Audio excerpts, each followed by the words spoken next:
Good evening, ladies and gentlemen. Welcome to Monday. I didn't do the cool intro. I was waiting for the intro. I was like, I'm so tired. I'm just so beat, man.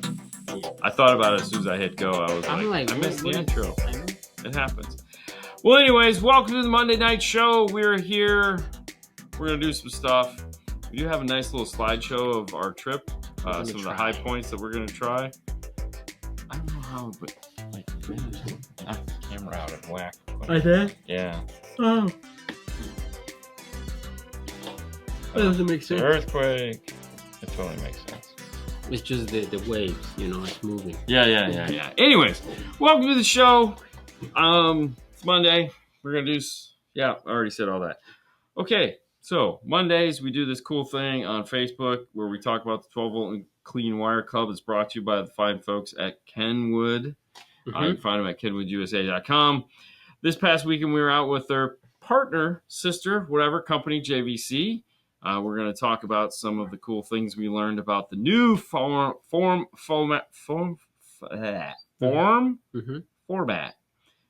We were nice enough to be invited out. They were nice enough to invite us out. And we got to play with one of the new S8 dash kits, as they call them, kits. Kits, please. Yes. Kits. So the Apex kits. Yep. There you go. And we got to play with the JVC direct replacement, which is also Kenwood will have a direct replacement. It only makes sense to say because I was asked when we got back by our beloved leader, Paul. He's like, what's the difference between the JVCs and the Kenwoods? And I said, well, that's a good question. So there's going to be 2 JVCs and 3 Kenwoods. And how that's going to break down is Kenwood is going to get a Kenwood 8-inch factory replacement. And they're going to get an Exelon 8-inch and an Exelon 10-inch float. JVC is going to get a 8-inch and a 10-inch float.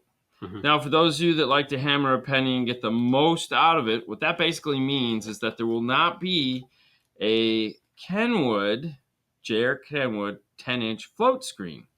There will only be that in the JVC line.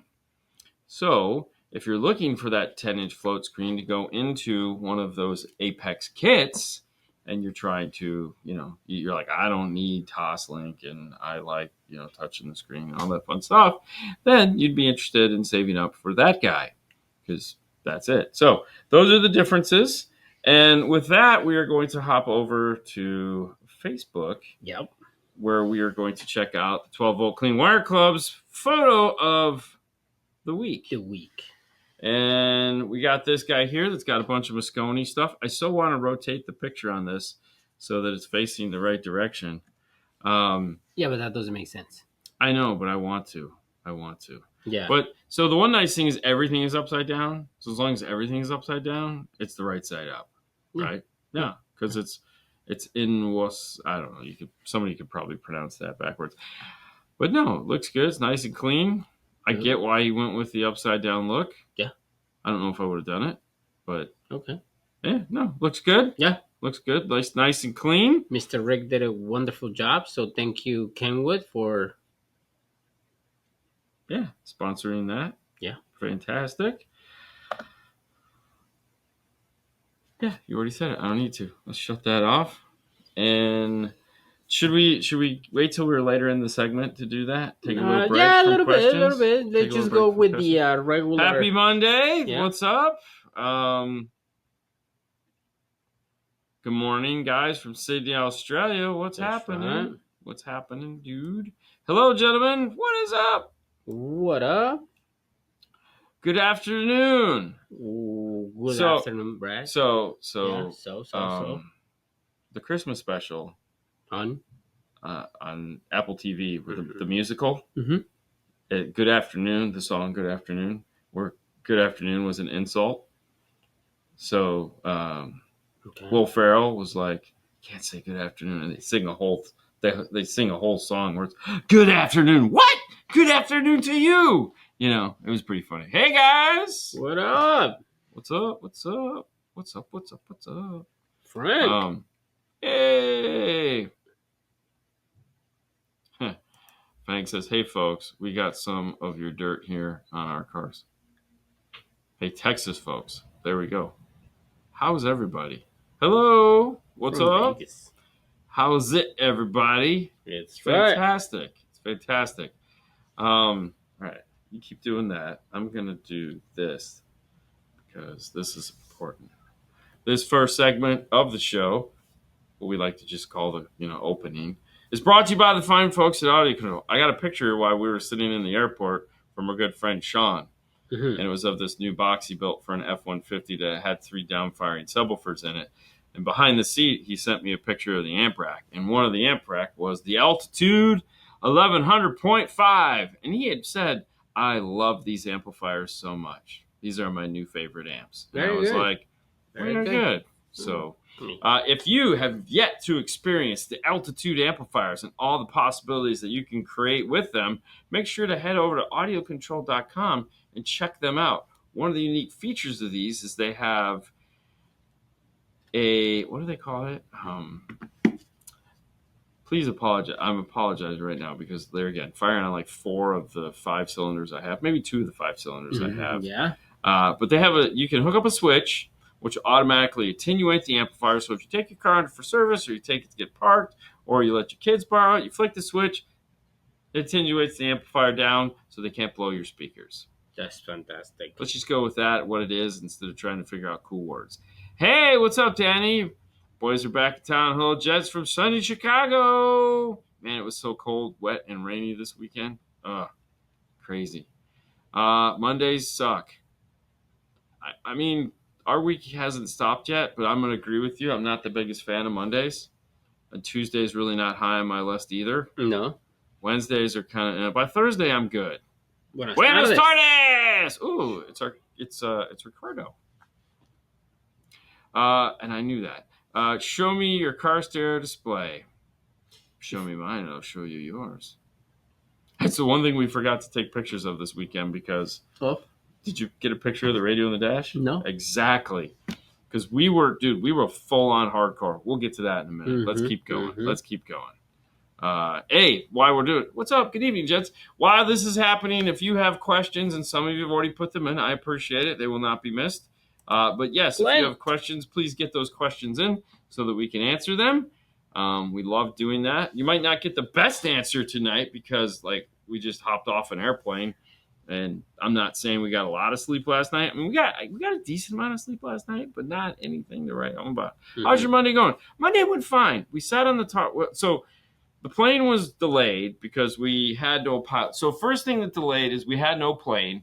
So the other plane finally showed up, and then we had no pilot. So we were supposed to take off at 9:15, and we ended up taking off at about. I offered myself to, just grab the plane. I got this, bro. I mean, I'm good. So, say no. Which was fine. I mean, really, it was fine. We were on the plane. We were chilling out. We were just relaxing, and I was taking a nap. I was. And then wake up, right taking when, a nap, right wake when up. Right when I was like, okay, screw this, nothing's happening, and I pull out my laptop because I was like, I'm gonna work on my PowerPoint, and then the pilot showed up, and then please put all your big electronics away, and I go, oh my god, dude, really? Stop, just put your stuff. But I did have enough time to get the podcast edited. So, valet mode. Thank you, Jody. Man, I just could not think of that. It was in the That's your old days of alarms. Yeah, I know. Yeah, valet. Valet? Huh. Yeah, valet. It's the French version. We got to hear the Canadians. Yeah. Yeah, played with them all weekend. We played with them. We played with them. I had a great time. With them. It was good. Yeah. Like I said, we'll get to that. Yeah. Yo, what's going on? Yeah, for sure. Okay, so you got some comments. Let's just jump right into them. Hold on. What does this say? Y'all, it's been a fabulous Monday. 32 when I went to work this morning. 79 when I came home. Mother Nature is off her meds again. I would agree, man, dude. I was talking to Sage in Texas the other day, and he's like, bro, I went to work. It was 70, and now it's snowing. And I go, oh, that sucks. So the first day we left the hotel, right? And it was raining. Yeah, it rained all day. Then we came back. It was still raining. Still raining. It was still cold. It was cold. And it sucked. Yeah. So.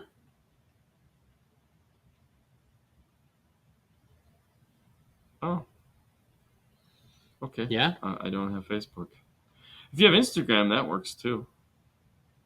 Instagram, yeah. I'm just going to clip that. Good afternoon from Seattle. But Dean puts these Instagram live shows that he does and put it together, and then you put it on. Well, he's asking for a question. No, He I'm wants just to saying. send a pics. Yeah, those would normally go up on Monday. And they are the displays in there.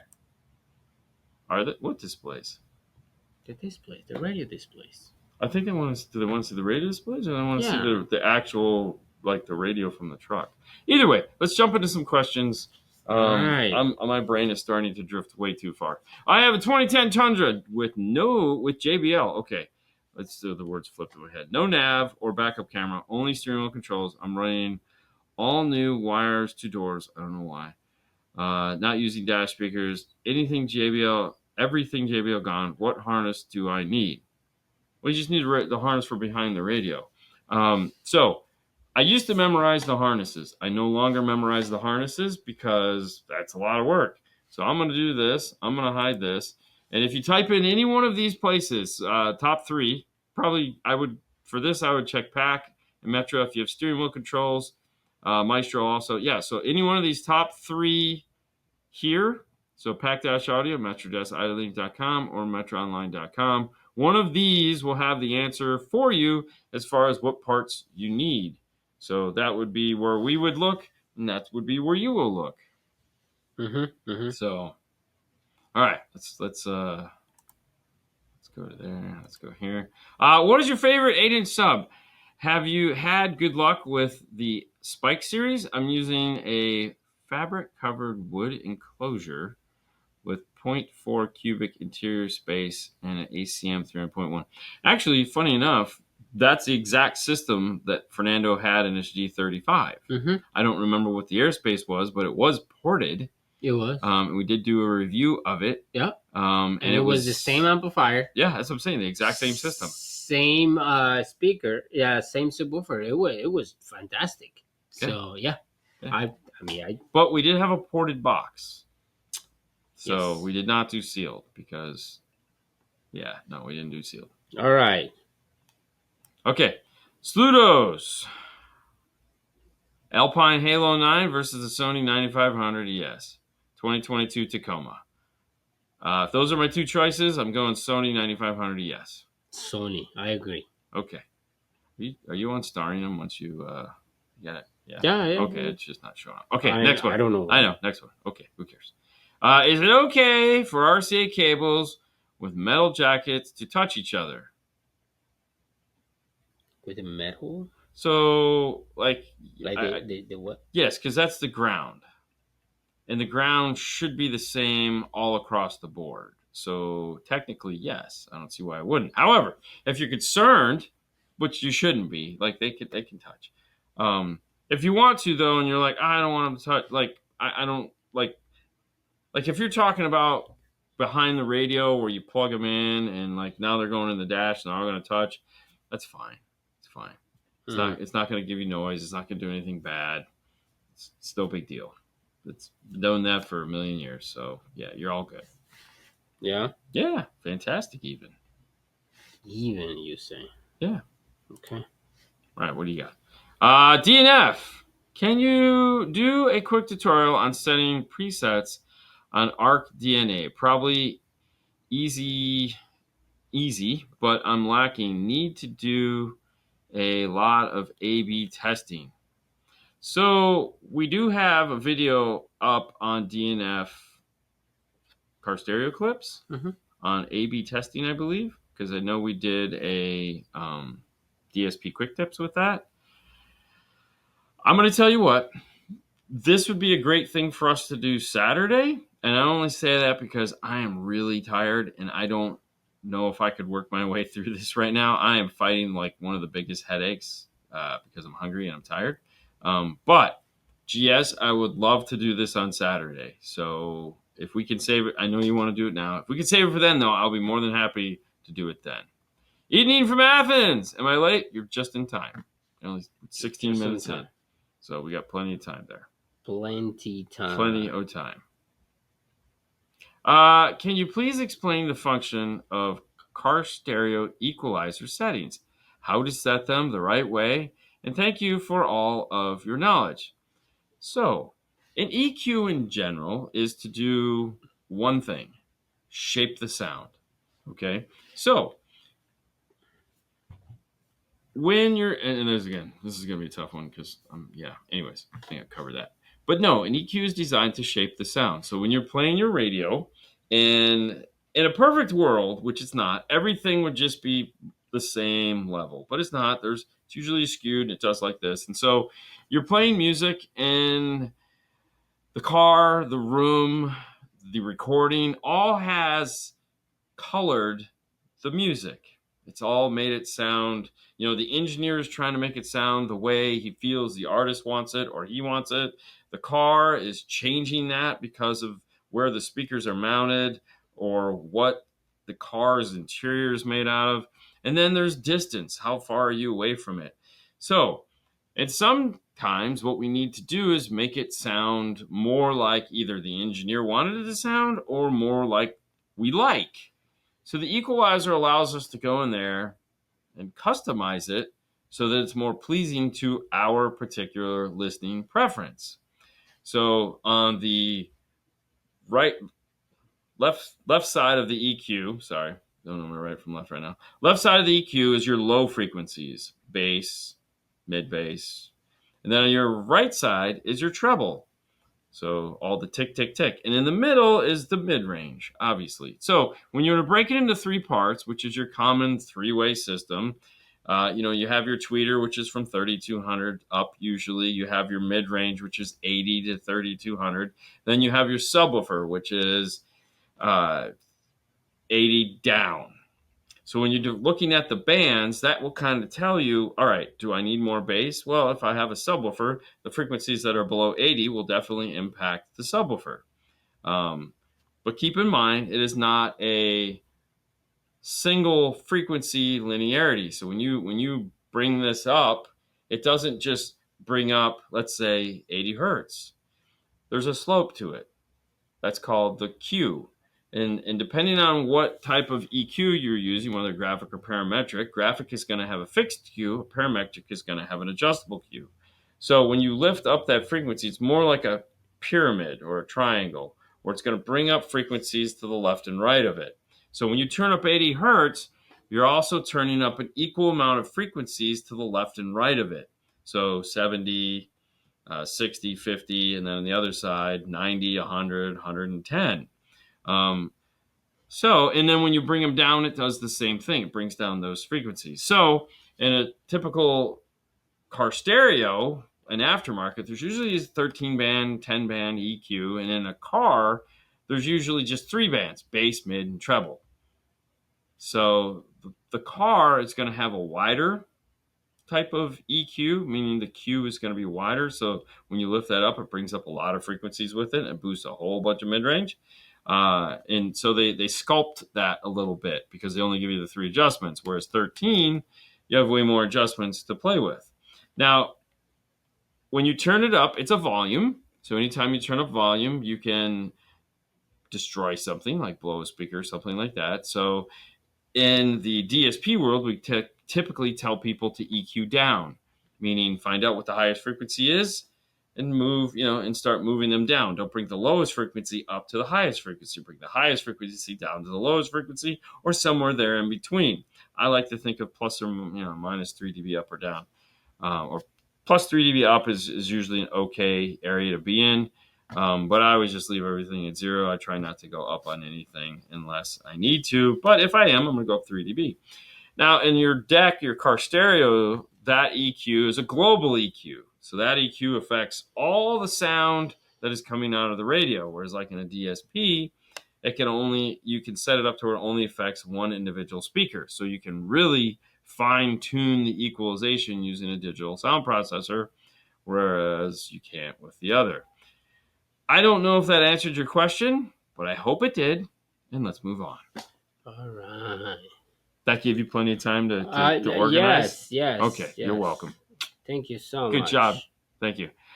I do hate saying this, but Alpine just isn't what it was back in the day. The heyday. For me, Sony fills the void, and the company and customer service is stellar. I would agree with that. Obviously, we're big Kenwood dealers. We do a lot with Kenwood, JVC, and Sony are our three most popular brands. Yes. So, but we also do sell Pioneer and Alpine if you need them. But yeah, whatever works. If you want the headache. I didn't say that. This does not directly reflect. I say that. You totally said that, man. Customer complaints: the new Kenwood 5710 wireless CarPlay will disconnect sporadically, and customer has to go manually into the settings and reconnect. Ideas: no software update yet. Okay, so listen. Here's Danny. I believe we're friends. And so I know you know the answer to this question. And I'm just going to say it because you sell them a 908 and you only sell them a 908. You sell them a 958 if you want, but there's two radios that we sell, 908 or 958. That's it. I don't sell them anything else. Mm-hmm. It's, if I need to sell somebody wireless CarPlay, they're going to get a Sony, and they're like balling on a budget. It's going to get a Sony 4000. That's just what it is. As far as there is no nothing. There is no nothing. There is no solution for this. That it's will we get an update that fixes it? I hope so. Yeah. But this 908s all day long. Yeah. That's it. Because I don't like headaches. If you don't have the money to prevent me from having a headache, it's just what it is. But the Sony 4000 is a great little. It's right around that price point, and we don't have any problems with those. So, anyways, moving on. Mm-hmm. Ooh, can I jump ahead? Sure. Because I like this one. How do you feel about being certified as a car stereo installer? I think it's great. I think it's a wonderful idea. What I don't is that it's not. So right now it's optional. Like you can become MECP certified, and we've backed MECP. I like MECP. Chris Buell does a fine job. I like everything they stand for. However, is that the one format that I'm going to rest on? No. Why? Because if I was to say like every installer tomorrow had to be certified in some way, I don't know if I'd pick MECP. I think I'd want a little bit of say in it. And I think I'd want to expand out because there's different things that not every installer needs to know. I think it's a great thing, but I think if we're going to have to be certified, I think it needs to be more like ASE, where you have certifications in specific things. OEM integration. I think that would be a great certification. I think if you're not a fab guy, there's no reason for you to have to, in order to get the knowledge on OEM integration, you also have to learn how to build a box. I don't see that. I don't think that makes any sense to me. I think micro learning is a way better approach to this. You learn what you're going to be doing. Different departments. Well, yeah, because and don't get me wrong, everything MECP does is fantastic. We strongly recommend it. If you want to know more, that's great. Do it. But I think you just have to move things. I think we need more. I think we need more categories, little micro categories that really dig deep into those things, as opposed to an overall view. So.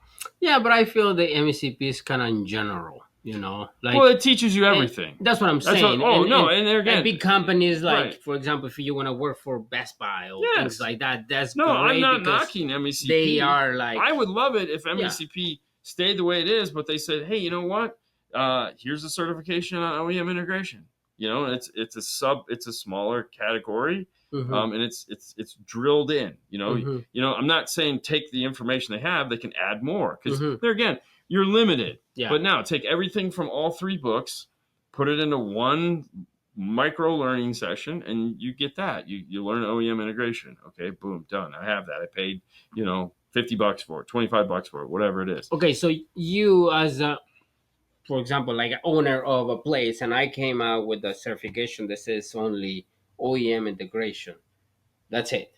Like, what does that mean? Like I don't have experience in doing No, something it's not else? experience. It has nothing to do with Okay. experience. This is a certification. That means like I'm capable So of doing. when you look at ASC certification, Yeah. you have to be ASC certification and not the car. You can do all of them, but you know you're ASC certified air conditioning mechanic, your drivetrain, your body, electronics. There's a ton of them, and you know you don't when you go to a mom and pop shop, the guy there is usually good at everything, right? But he's not great. He might not be great at everything. Mm-hmm. But if you have certain, like for example, like you have to have it to work on certain aspects of the car, apparently. Mm-hmm. Mm-hmm. So it would be the same thing. Yeah. So there again, I don't know. I don't have the answers. That's just my opinion. How Mm-hmm. do you feel? I feel like we need to divide it up a little bit. Addis says no. So up here, he says, I think it's No, terrible. no, it's all the way Yeah, down. yeah. Oh, I don't know where it went. Anyways, he says, I think it's a terrible idea. There it is. Anyways, moving on. Next question. Yeah. But if you can get it, go get it. No, dude, listen. Right now, it's the game in town. Play the game. If you I want think to know more, it get you 1 foot on the get you door. more than 1 foot. I mean, if you got all 3 certifications, man, That's what I'm saying. It gets you more. You're definitely way better than the guy that's like, bro, I got a screwdriver. You're way up there. So, but that's what we have right now. So that's the game you play. hire me just with 1 screwdriver in my hand. I know. Thank you, Fang. All right. Okay, I'm just gonna put it up there. Okay, what do you got? Go for it. No. Oh, hey. This next segment is brought to you by the fine folks at focal-america.com. Do you need amazing speakers? I'm going to get there. I'm going to slow down a little bit. Relax. Do you need amazing speakers? Would you like your car to sound like you're in a concert? Like, oh my gosh, this is the most amazing thing ever. Do you need the tick, boom? That's right, we all do. They have many lines to choose from, all the way from Auditor up to Utopia. So you can start at the bottom of the mountain and go all the way up to the top, where you can be oxygen jeopardified. There's a word there. I totally messed it up. Anyways, if you would like something as easy as the Focal Inside plug-and-play speakers, all the way up to some K2s with the new FRAC tweeter. Oh, yeah, baby, the FRAC tweeter. Head over to focal-america.com where you can check those things out. Fantastic. You did a wonderful job, man. It's amazing. You guys install a lot of Kenwood 6x9 components. What do you think about the Kicker 269? KS. I know. I'm between them or the K6902s. I'll be running a Kicker key. So the thing is this. We sell the 6902s because we really like the way they sound. It has nothing to do with the KS 296s. As a creature of habit, as most of us are, when we find something that we like, we just kind of stick with it. Does that say anything negative about Kicker? No, it doesn't. It could be the most fabulous speaker it is, but we're very happy with the way the 6902s sound. So, in an environment where I need a controlled situation, meaning I need to know what I can deliver, we go with the 6902s because we've done a ton of them. We know what we're going to get, so we're talking about something. Now, if someone came into us and said, hey, I need 269s, we'd be no problem. I'm not talking you out of them, for sure, no, because it's still a fantastic speaker. Yeah. It's just, it's not our normal thing. So, with that being said, choose the one that you think you want. Don't necessarily worry about us. They're both great. Yeah. They're both great. Dean, update to DNF to a drug. No. Yeah. What it's have literally you done, bro? Like I haven't anything. I haven't done anything. I literally haven't done anything. It's just you went over there to Texas and hang out. I did. It was fantastic. It was fantastic. All right, so we are 30 minutes on the show. What does that have to do with And as soon as we're done with this one, then we can hop into the slideshow, okay? Okay, yeah, sure. Go ahead. What is the best 4-channel amp to run front components and a single 12-inch subwoofer? All right, so I'm not going to do a 4-channel amp because I want to go active. Mm-hmm. But that opens the thing. But if you're looking in there again, the 12-inch subwoofer, how much power do you need for the subwoofer? How much room do you have? What speakers do you have? So there's a lot to consider. So let's look at it from that way. Okay, let's look at it. There's a lot to consider. Personally, me, I'd want to do a 5-channel so I can go active components and a subwoofer. That's way more fun. Mm-hmm. But we want to do a 4-channel. First thing to think about is how much power do I need? So we want to look at what the RMS is on the subwoofer and cut it in half because it's usually an unrealistic number. So if it says RMS 1,000 watts, you want 500 watts, somewhere between, it's somewhere around there. Okay, you don't have to go crazy. Second is, where am I going to put this? How much room do I have? So you say, I need this much power. And it's like, okay, cool, but the amp is this big, but you have this much room. So you need to figure that out. That's important. Before you buy anything, figure out where the hell it's going to go. Every amplifier manufacturer on their website gives you measurements, and you probably own cardboard. Cut it into shape and see if it's going to fit where you're going to go. Okay, like I'm going to put it behind the seat. Will it fit behind the seat? I don't know. We need to find these things out. And if it's a big amplifier, is it going to have enough room to breathe? That's another thing. Now, it's just a basic 4-channel amplifier, so there's quite a few to choose from out there. Lot. It's one of the most popular amplifiers in the world. So, how much power you need? There again, those two things will help you narrow the playing field down just a little bit. Yeah. Okay, what did I hit? All right, click on that one. This one? Yeah, and then we'll go over. We'll do that. Okay, I can say most of the certified guys I've hired were not good. A lot of them took the test and thought they knew things they really didn't. It's not a good gauge. 100%. I would agree. You need experience. But you also can't be a complete idiot. So, but yes, that's always the case. Some of them. Well, of course, there's always a sliding scale for everything. Nothing is absolute, except for electronics. Oh, anyways, yeah. If you're book smart and experience stupid, you have to understand that that's the case. So you could take anyone could go right now that has never touched a car, study, take the test, get a perfect score. Yeah. That doesn't mean they know how to install car stereo. It just means they understand the basic principles of installing car stereo. Yeah. You have to have practical application. You have to get your hands dirty. Yeah. I was about to say a combination experience, but it's practical application. You have to have experience. So the perfect world would be somebody that has experience and has taken the test, understands it, and can act upon it like anything else.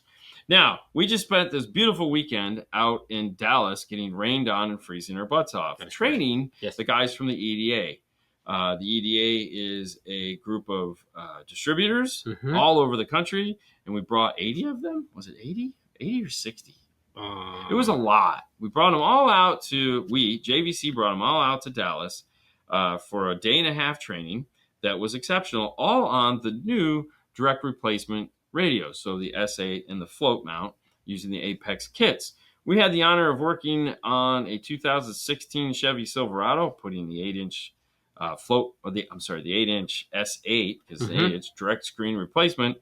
And of course, what we want to do is show you a couple pictures of them. Yeah, I'm gonna hide this for a minute, and then I'm gonna go over to Fernando's laptop, which is this guy here, and I'll turn us here in the top corner. This is Crash Toys. Crash Toys is an interesting place. They'd been there. It's an auction, but the facility is open for renting. So you can have a wedding there, you can have a convention there, you can have a party there, you can do all kinds of fun stuff with all these interesting motorcycles and crash cars in the background. It was pretty cool because you were like, oh, this is the most beautiful car ever. Only to turn around the corner and realize, oh my God, the whole back end of this car is missing. It was kind of sad. It was sad, but it was interesting learning about the stuff. Yeah. So what we did is towards the end of the day, when it was our turn to do the installation, we brought the projector screen over, and Fernando and Josh were in the car, and I was on the outside explaining all the processes that we were doing. And there's Josh standing next to me because he was jumping around. He was our camera guy. So I'm showing them how to assemble the S8 dash kit into the car. I'm holding up some pieces here. These guys were great. It was a fantastic event, as you can see. Now we're jumping in the car, and we have Fernando kind of talking about what he's doing, and Josh is showing them there again. That's the small brain getting ready to get tucked up into the factory location. No cutting required. We literally brought to this event a quarter socket with 3 extensions, a 7, an 8, and a 10, a ratcheting screwdriver, a set of Torx, a Phillips. We brought a 90, a miniature 90, just in case we needed it.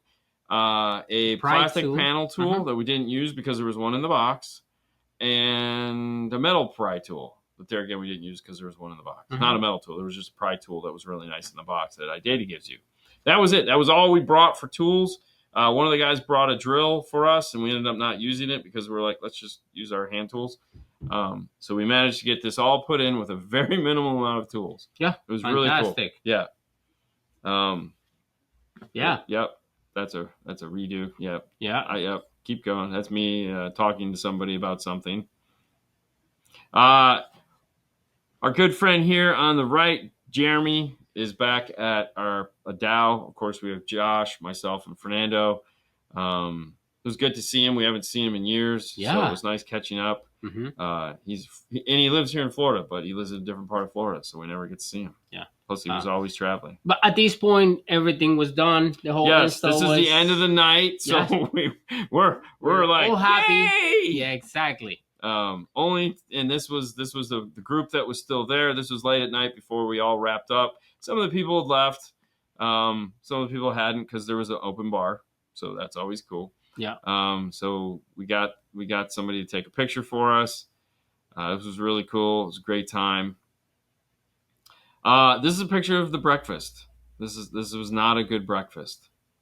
That was like the worst English muffin ever, and those eggs were disgusting. The eggs were bad. Yeah, the eggs, it was gross. Hilton, you guys really dropped the ball at breakfast. I ate fruit and the hash browns. Well, see, I got some eggs because I was like, they might look good, but then I got the English muffin to dip in the peanut butter because I was like, get some protein, everything will be good. That English muffin was disgusting. It was so bad. Now, on Sunday, we had to go to a warehouse, undisclosed location in Dallas. It's also the place, it's the, let's just call it a warehouse and we'll leave it at that. First Tech. It was First Tech's warehouse in Dallas, and we had to pull the radio back out Saturday and put it back to factory because Sunday we're going to film it again. So we've already taken it in and out twice now at this point. We're going to do it 3 more times today. Maybe so that was 3 more times. Yeah. Anyways, yes. So this was Crutchfield interviewing Josh in the cool installation area that they had in their warehouse, which was fantastic. And this was us getting ready to do the closing wrap ups. There's my beautiful bald spot. I'm talking with Tim from the CMA. This is me, live action shot of me while they're filming this for JVC. Talking about Dash Kits. Bro, Dash just killed me. And then after we got done with everything and everyone was gone, everyone home, it was just a crew. And iData, Robert, took us out to a beautiful steak dinner in downtown Dallas. This was the view. It was one of the most gorgeous view restaurants. Like this is it here. We have Ben Wu from the CMA, myself, Fernando, Tim, Robert from iData, Josh, and of course the newbie Kelvin. We all had a wonderful night eating. They all had beautiful steaks. We had some good desserts. Yes. There was wine on the table if anybody wanted to drink it. But we had a wonderful time. It was great. And the building with the lines in the corner, that thing was like showing. That thing was crazy. I was staring at it all night. It was pretty cool. Fantastic. Yeah, it was fantastic. Yeah. And then this is all before we decided to pack it in. Steve Cote, the guy that does it, he's the national sales manager of JVC. He's the guy that runs the show. He showed back up because he had gone out for do some family stuff. And so we got this all before we called in a night. And this kind of just like wrapped up the show for us. And that's it. That was the nice fire pit outside the steakhouse. That's it. We had a wonderful time. But as always, back to the questions. And we'll start out this segment with our good friends at Moscone. I'll turn this on. Hey, Pico, need I say more? Small, compact, powerful amplifiers. You can find them at moscone-america.com. You can flip the tops.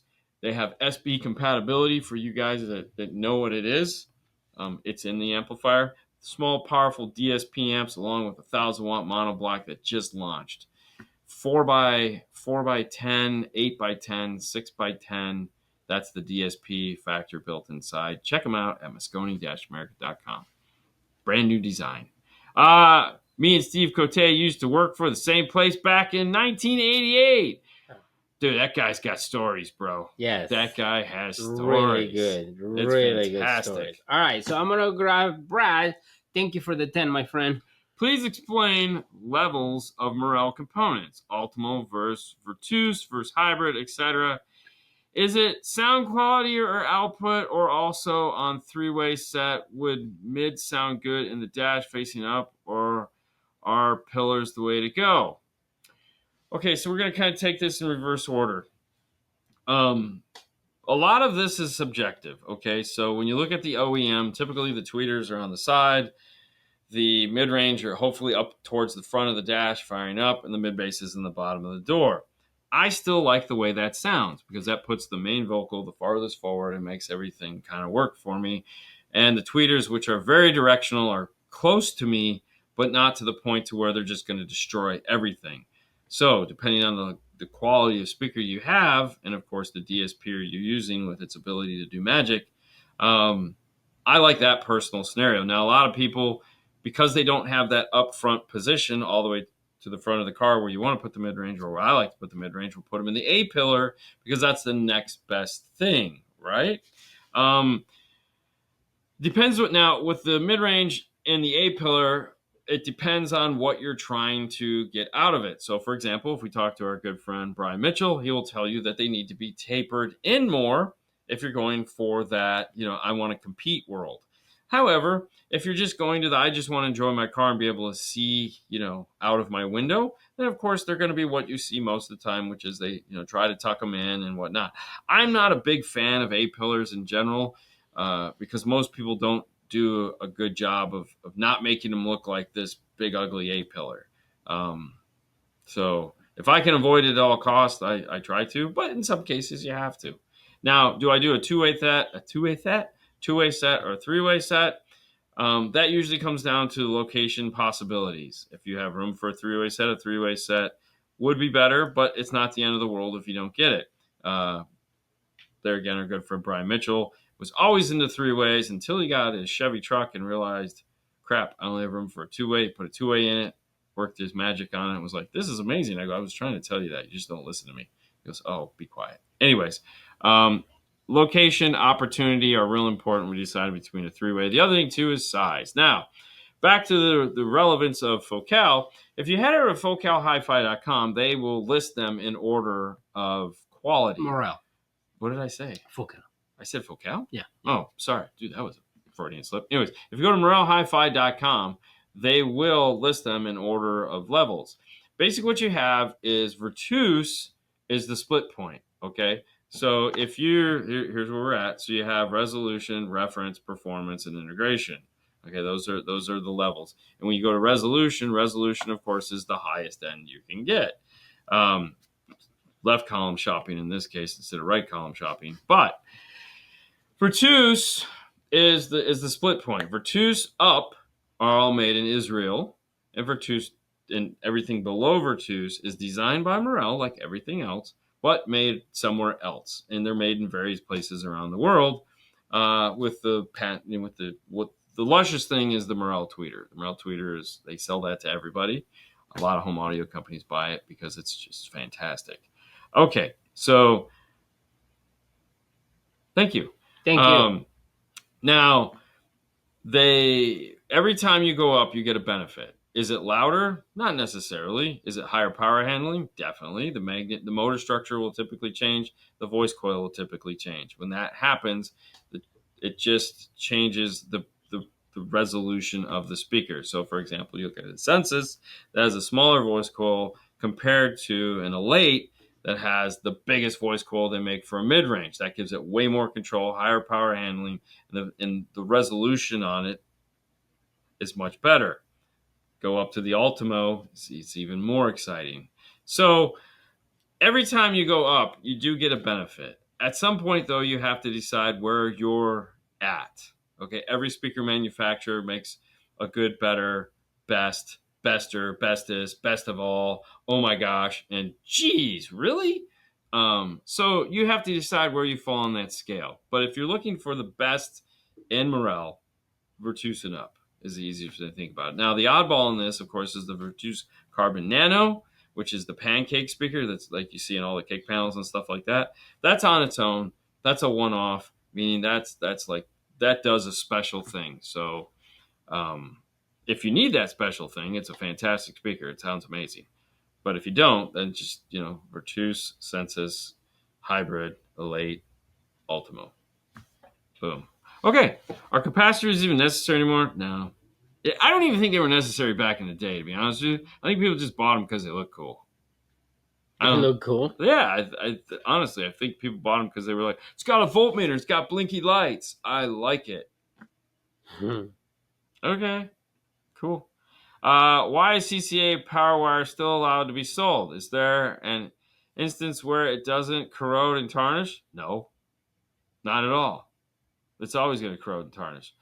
Okay, listen. Let's be honest.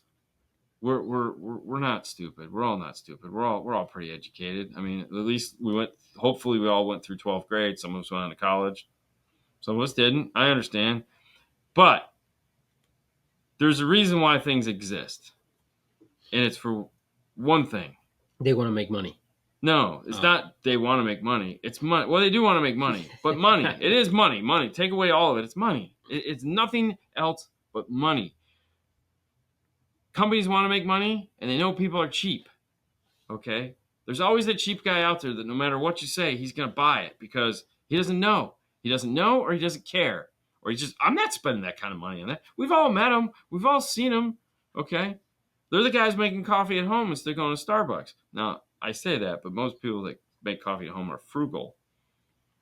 But the CCA guy's probably wasting money at Starbucks because he doesn't have his life in order, So I'm with you. I don't understand why people still offer this stuff. I mean, it's terrible. It's like the silliest stuff in the world. I mean, we got a piece of it back there. On one end, it's a 4 gauge. On the other end, it's so corroded, it's the size of a 0 gauge. But people still use it, and it still turns to dust. Ashes to ashes, dust to dust. Now, go don't use CCA. It. Use OFC. No, use it all the time. And that's it. Yeah. There again, it's money. It's nothing else but money. Both cheap and I want money. Hey, it's what they asked for. I want cheap money? I mean, I would like cheap money. Well, that's what it says, right? I want cheap and I want money. I don't know. I just had a Dire Straits song pop in my head. Yeah. Y'all know which one it is. So, OFC for life! Unless you're Scott for president. No, slow down. Slow down. We can't be doing that. No, why not? Why not? Okay. Another one? Yeah.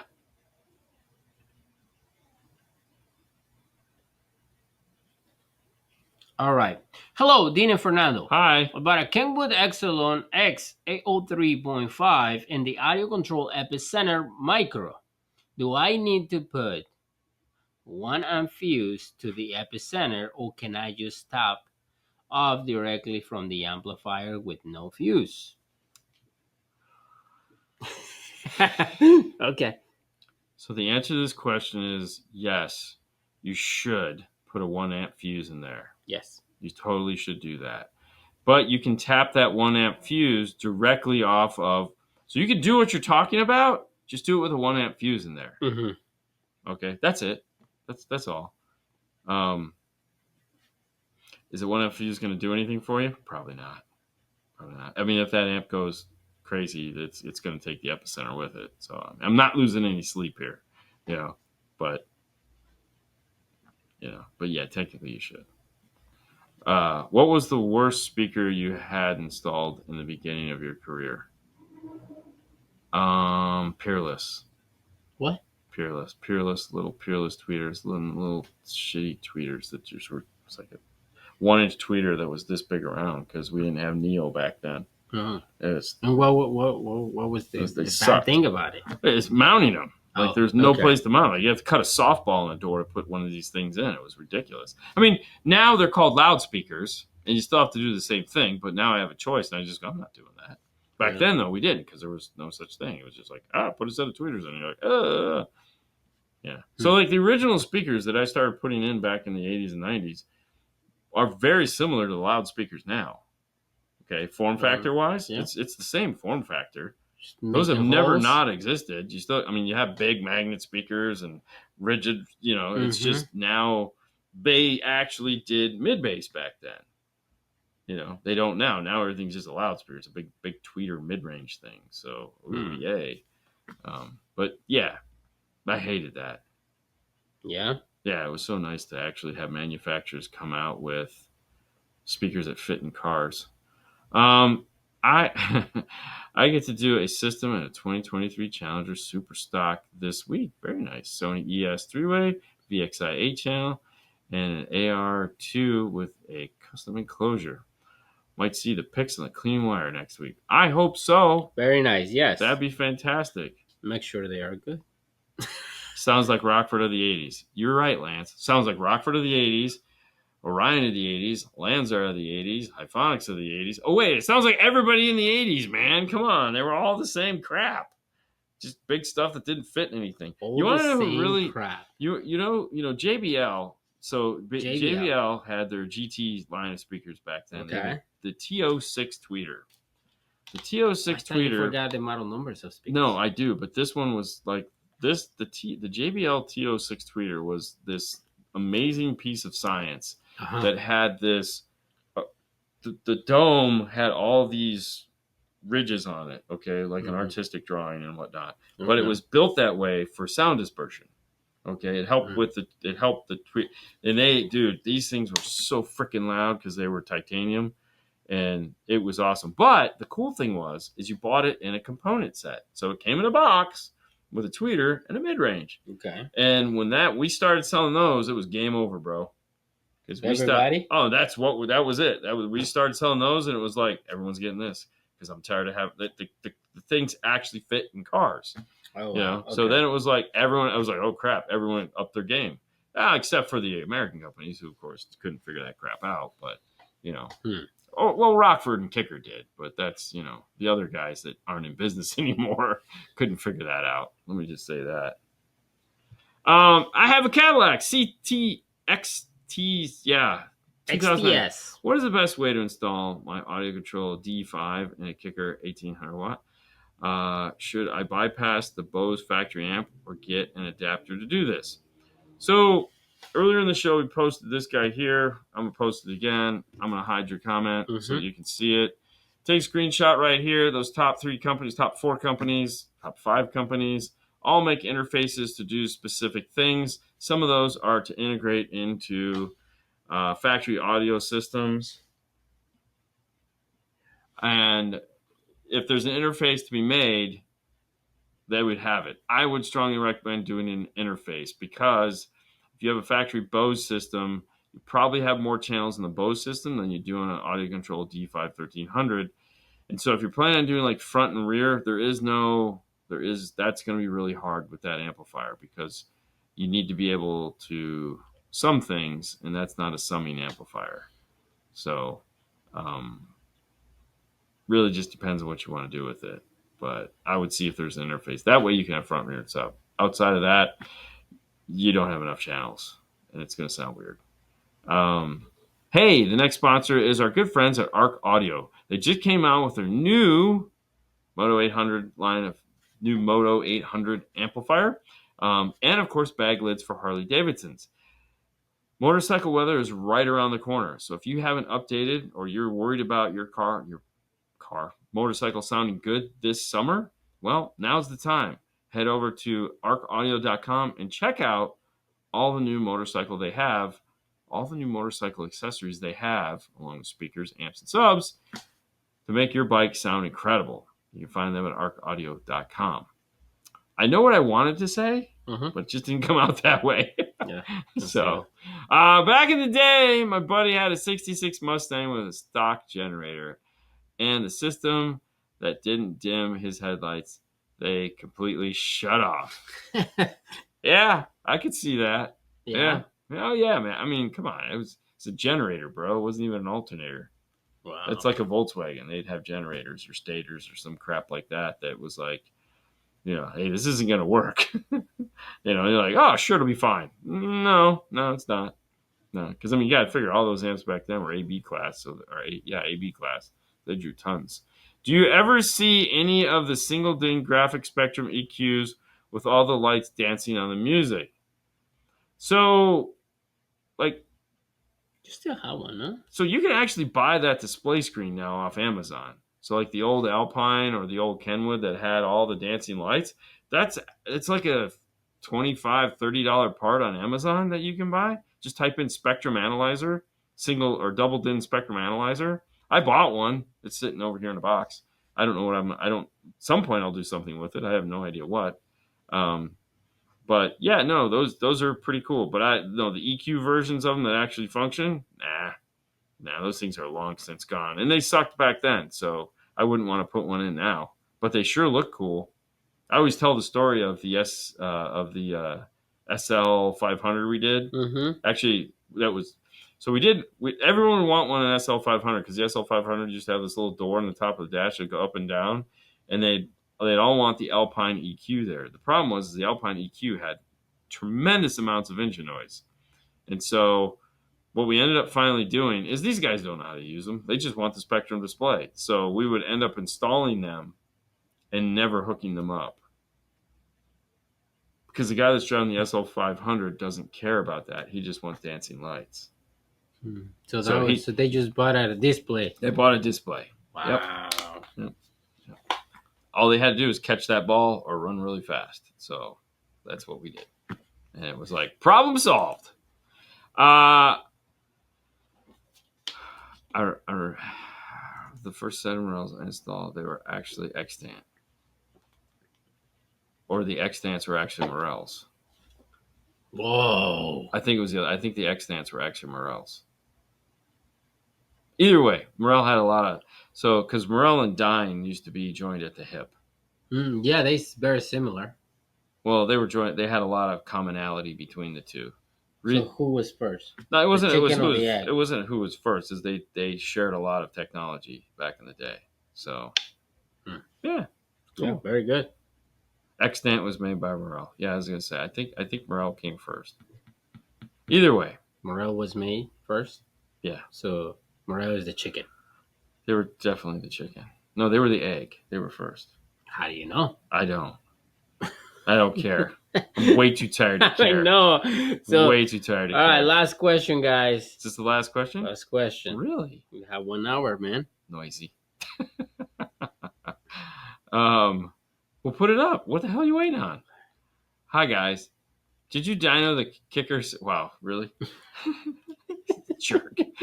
No, we have not done that yet. It's on a list of things to do. We actually have a couple new kicker things that we need to play with that we haven't been able to talk about yet. That I'm pretty excited about. Uh-huh. Oh, geez, they're just sitting right there too. Yeah. I guess I need to put those away. My bad. No, we haven't had time to deal with that yet. We're going to be really pinched for time for the next 20 days, 25 days. So it's going to kind of suck. We're going to try to squeeze things in. As I've been told by Sue, if I don't get my taxes done here really quick, and then she's going to be upset with me. So I got a ton of stuff to do, and we'll get it all done. We'll get that thing dynoed for sure. I really want to, so that means it's going to happen, and they really want it to, and you guys want it, so we'll all make that happen. Yeah, good. Mm-hmm. This was a long listen, guys, this show was fun. Thank you guys for putting up with us tonight. I think is the easiest way to say it. We are both just tired. It was a fantastic weekend that we had with our good friends at JVC and the EDA. I want to thank them for bringing us out, letting us do our magic. Yeah. And they really got their money's worth this weekend. Oh, for sure. Yeah, they got their money's worth. Yeah, it was. Now they know why they hire us. That's a lot of stress, but yeah, it was fantastic. We get shit done. Anyways, Thank you guys so much for tuning in. Of course, we'd like to thank the sponsors of the show. We'd like to thank you personally for giving us your time, as always, spending some time with us. Now, just for the week, let's spell it out for you. Instagram, of course, will be up and running Friday, Saturday. All those stuffs will happen Monday. So High Five Vega on Thursday. So it's a normal week. This is a normal week for everything concerned. Not for us, but for you, it's going to be a normal week, as far as I know. Yeah, go listen. The podcast is up. Podcast is up. Oh, I wanted to talk about that too because Why? Okay. So as we all know, Master Tech Expo is right around the corner. Yes. And somewhere in here I have this. All right. So here's this. It's 9 days away. Like, this is scary as all get out because we have a lot of work to do in 9 days. However, one of the things I just found out that I'll be doing is for Arc Audio, Brian and I are going to do a live version of our podcast in the training. So Really? So Friday night, we have the Arc Audio training, and Brian and I will be talking about doing our podcast, talking about new products like coppers and some other stuff that is coming out, and as well as taking questions from the audience. It should be a lot of fun. I'm really excited about this. I personally have never done a live podcast. I know Brian hasn't. So it'll be fun. The plan is to record it. We'll see how that goes. Probably won't happen. We'll give it a go. See how it works. For sure. So with that being said, now we're just going to wrap it up. Thank all you guys. And we're just going to end it there because I could keep talking, but I don't want to. So you guys have a wonderful week. Bye, guys. Bye.